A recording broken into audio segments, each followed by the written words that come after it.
Tapi ketika susah atau suaminya sakit tuh banyak perempuan yang kabur meninggalkan suami. Ya, kayak gitu loh.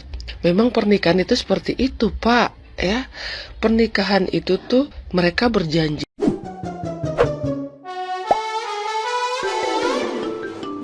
Perseteruan Ruben Onsu dan Sarwenda yang terus meluas ke ranah publik akhirnya mendapat tanggapan tegas dari kuasa hukum Sarwenda, Chris Samsiwu, yang meminta agar persoalan ini cukup diselesaikan lewat jalur hukum tanpa perlu terus digulirkan ke media. Chris menyentil pihak kuasa hukum Ruben Onsu, Minola Sebayang, yang dinilai terlalu sering menggelar konferensi pers hingga terkesan membentuk framing di mata publik. Ia mengungkapkan bahwa pihaknya sebenarnya memiliki banyak bukti kuat, namun memilih tidak membeberkannya demi menjaga privasi kliennya, serta menghindari jejak digital yang dikhawatirkan dapat memicu trauma bagi anak-anak di kemudian hari.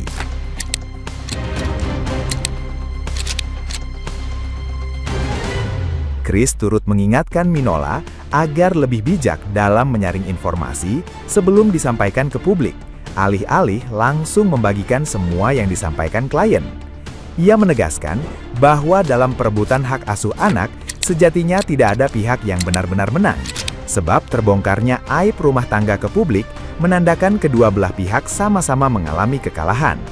Chris pun berharap perdebatan di media sosial maupun layar kaca segera diakhiri demi menjaga kondisi psikologis anak-anak yang menjadi korban dari situasi ini.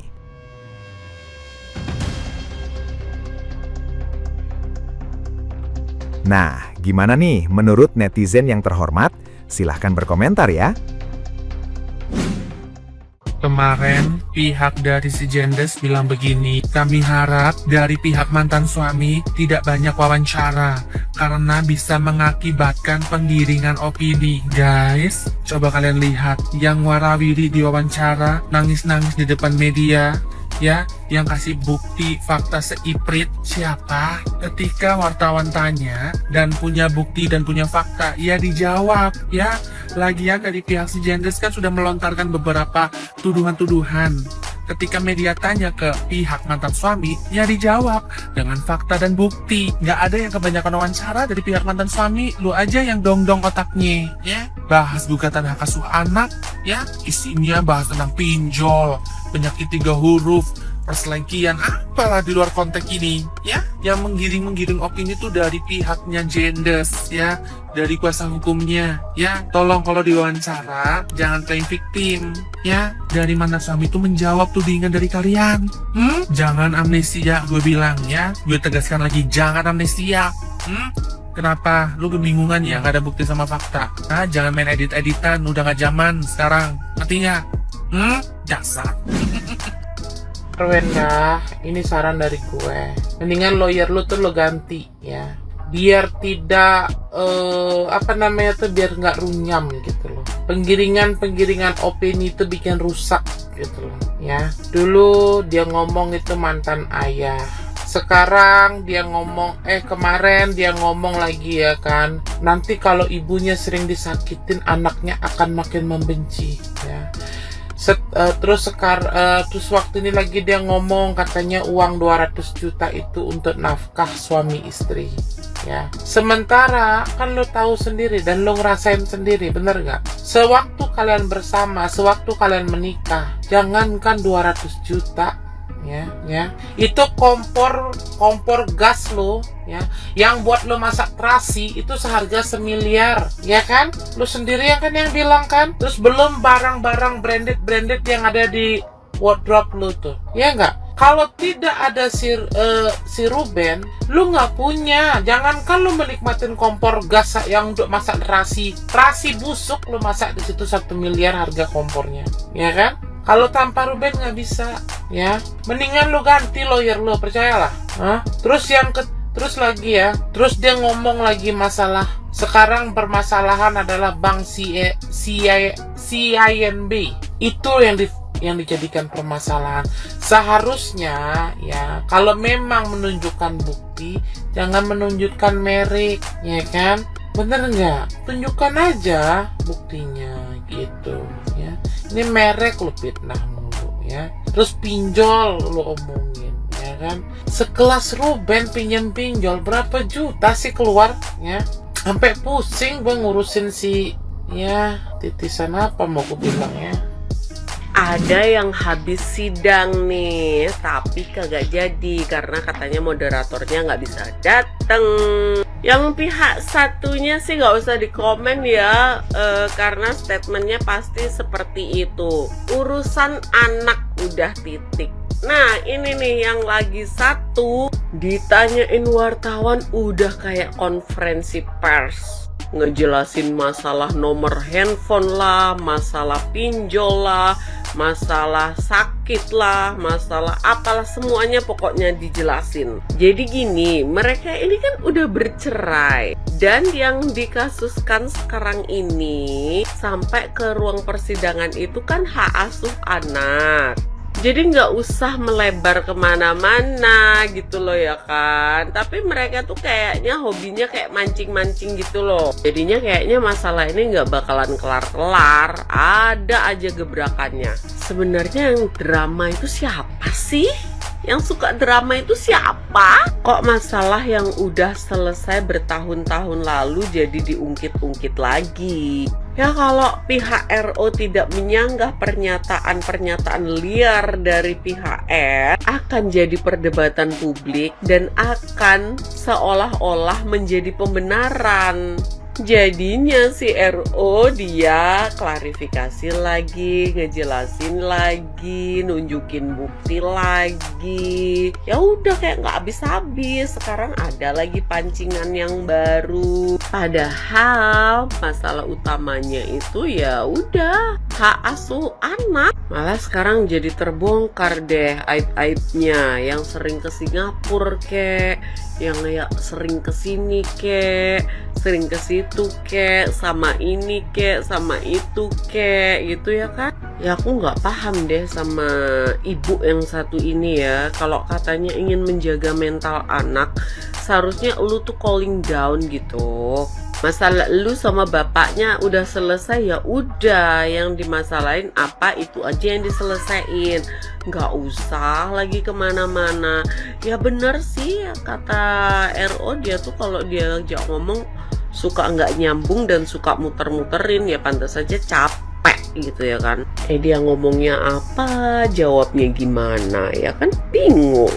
Tapi yang paling seru tuh endingnya. Ketika RO itu keluar, semua wartawan itu ngacangin PH-nya si S dong, dan semua ngerubutin si RO. Kelihatan banget lah ya powernya seperti apa. Pernyataannya si pengacaranya si Sarwenda, dia bilang gini, perlu diingat sekali lagi katanya, si Sarwenda tidak pernah meninggalkan si suami atau si Ruben Onsu di saat si Ruben Onsu berada di titik terendah, yaitu sedang sakit parah.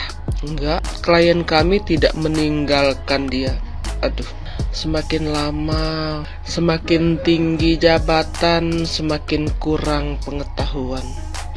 Pak pengacara ya, sini Incas pengen memberitahu atau membuka sedikit ya otak Bapak itu. Pak, saya orang awam nih ya, saya orang awam. Orang awam kok Incas, bukan orang-orang sawah. Saya orang awam nih, ya kan, melihat sudut pandang pernikahan itu yang sebenarnya itu adalah kita ya harus mendampingi pasangan kita, iya, entahkah dia lagi susah, entahkah dia lagi senang. Iya Pak, itu adalah salah satu, ya, itu adalah salah satu menurut saya, ya kan, yang memang harus kita tanggung apapun itu, karena itu adalah sebuah cobaan yang datang dari Allah.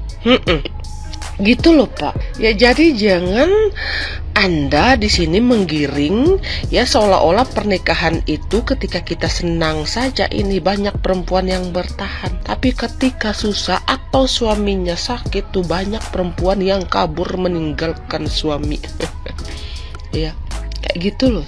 Memang pernikahan itu seperti itu, Pak. Ya, pernikahan itu tuh mereka berjanji itu di hadapan Tuhannya masing-masing itu sesuai dengan agamanya itu, yaitu untuk menerima takdir baik dan buruk dari Allah, Pak.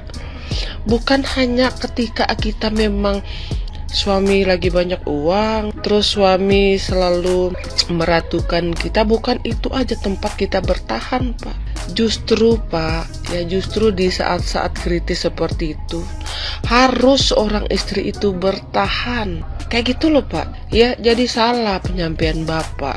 Yang Bapak bilang itu justru ini si Sarwenda tidak pergi dari sisi suaminya ketika suaminya sakit. Kami juga begitu kok, Pak. Istri-istri yang waras memang begitu, emang harusnya, ya kan?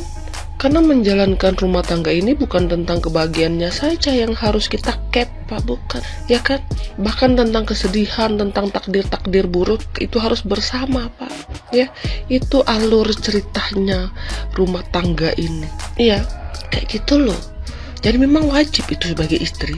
Masa ketika seneng banyak uang, dibelikan tas branded, dibelikan kompor 1M, dibikinkan tangga yang lampunya ketika diinjak nyala, ketika enggak diinjak enggak nyala. Terus masa ketika diajak jalan-jalan ke luar negeri, istri baru hadir, terus ketika suami sakit, terus istri sekate-kate. Itu istri binatang kalau sampai gitu, Pak. Iya. Karena berumah tangga ini tuh berdua, bukan tentang satu orang lagi. Dan di dalam rumah tangga itu akan banyak ujian, Pak. Termasuk sakit, sehat, senang, bahagia, kaya, miskin, dan bla bla bla bla bla lagi. Kayak gitu loh.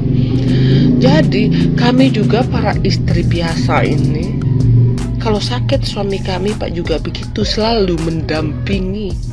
Selalu itu. Masa ketimbang suami sakit terus kita tinggal, Pak? Memang Anda pikir rumah tangga ini tuh rumah tangga ecek-ecek itu, rumah tangga main-main gitu, sehingga dengan mudahnya, dengan sesuka hatinya kita meninggalkan, ya kan? Terus kita datang lagi, meninggalkan lagi. Terus yang kabur 3 hari itu kenapa, Pak? Bukan 3 hari, yang sudah tahu kabur 3 kali itu kenapa? Kenapa sering kabur-kabur dia? Kayak gitu loh. Bapak mah lucu. Rumah tangga memang begitu, Pak. Memang begitu kalau rumah tangga ini. Iya, selalu mendampingi saat susah dan senang. Itu adalah sumpah, Pak. Iya. Ketika si suami senang, otomatis istri juga lebih senang, ya kan? Karena apa-apa yang dihasilkan suami otomatis untuk perut dan gaya istri. Nah, ketika dikasih cobaan yang memang yang lagi terpuruk-puruknya, biasanya suami atau istri kita atau pasangan kita lagi sakit, ya haruslah kita dampingi selama belum ada kata cerai. Gimana sih, Bapak? Blunder banget ini. Jangan ke situ, jangan sedikit-sedikit karena masih ini tetap mendampingi bla bla. Memang harus, itu pekerjaannya dia. Ya, harus itu.